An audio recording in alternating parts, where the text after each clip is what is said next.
สวัสดีพี่น้องป้องปลายทุกผู้ทุกคนอีสานกุหลีดมือนีพามันเลาะคือเก่าครับนี่บรรยากาศดีลมเย็นคักพาพี่น้องมาหาเล่นน้ำเล็กน้อยชมบรรยากาศใต้น้ำนี่ครับหมายคลองด้านหลังน้ำใสดีครับเดี๋ยวเบื้องบรรยากาศอยู่ใต้น้ำกันเลยครับเพราะสิมหมานเพราะจึกโตบ่เป็นนิ่นหาวันนี้มาเฮ็ดน้ำยาขนมนี่คือได้บ่เนาะมันมาเด้อ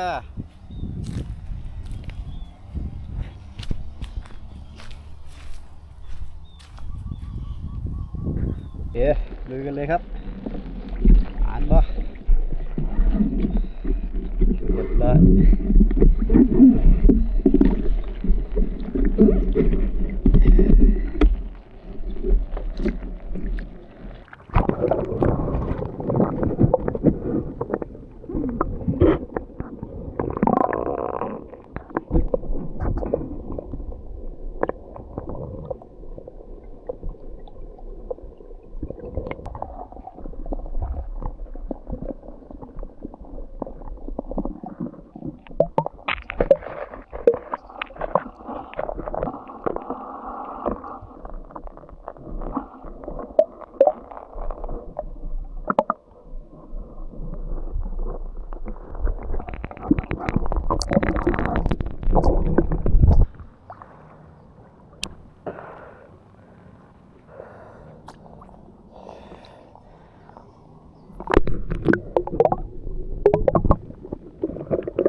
เปิดแห้งก่อน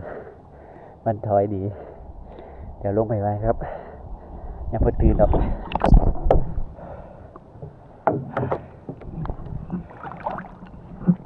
ตัวใหญ่เต็มเยอะที่อยู่ปะ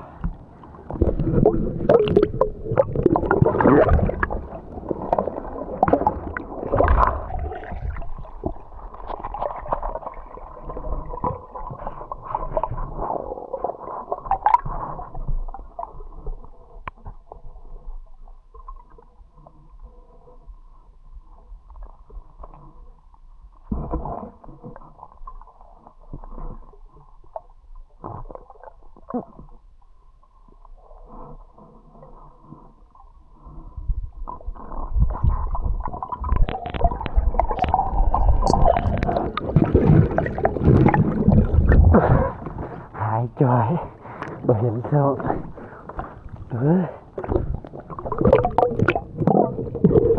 ใจเติบไป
ด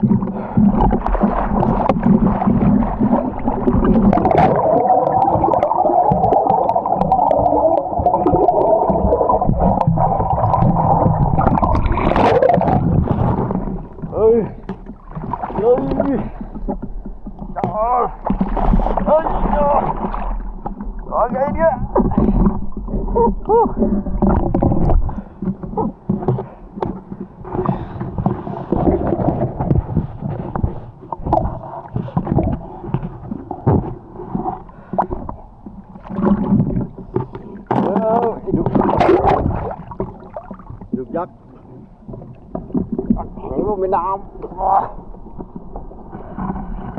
กล้ากินบ่ล่ะ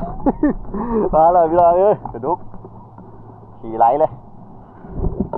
โอ้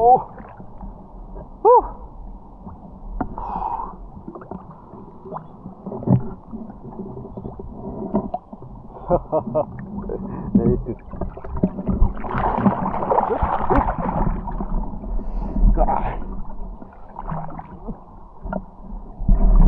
ขึ้นฟังไง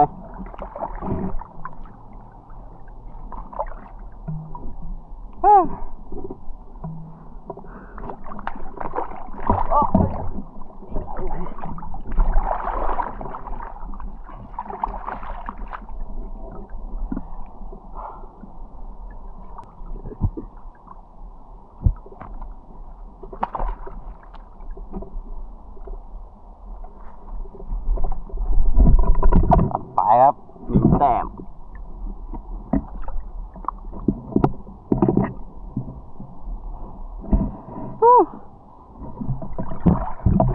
บินตอนที่มาบินมาคือนกเจ้าลอยเข้ามาไกลๆเลยครับโอ้กึ่งไก่ฟังเลยอ๋อคุณรู้เว้ย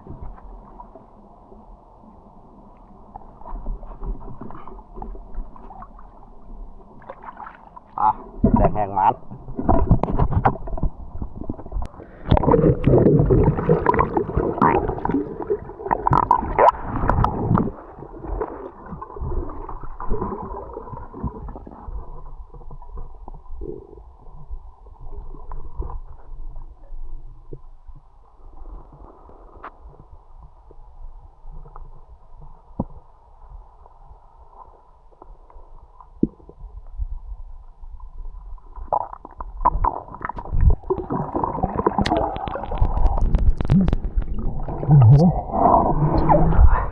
วันนี้ที่เห็น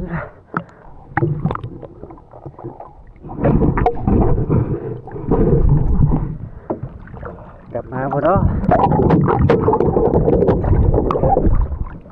โอกาสไปปัดตัวดิสรุปผลงานครับได้ปลาดุกตัวเดียวล่าปลาดุกยักษ์เอาจนเมื่อยโอ้เห็นปลานิ้นกับปลาได้ยิ่งนิ้นไม่หูเยอะลามใหม่ยุบลูกยักษ์ตัวเดียว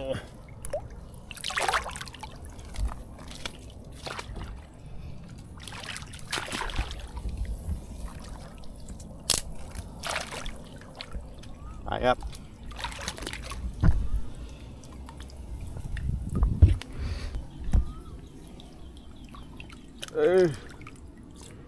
ตัวเดียวซ้ำนี้ละ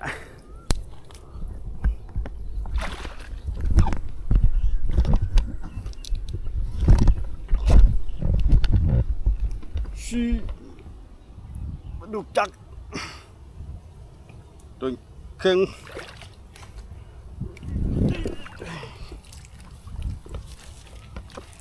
ขึ้นยาก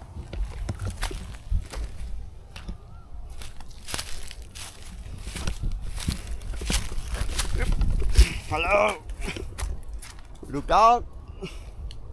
ตัวเดียวโคโลแล้วคลิปนี้กับหมานี่ครับได้ปลาดุกยากตัวเดียวลาพี่ลาน้องไปทำนี้ครับลาโดยปลาดุกยักษ์สวัสดีครับ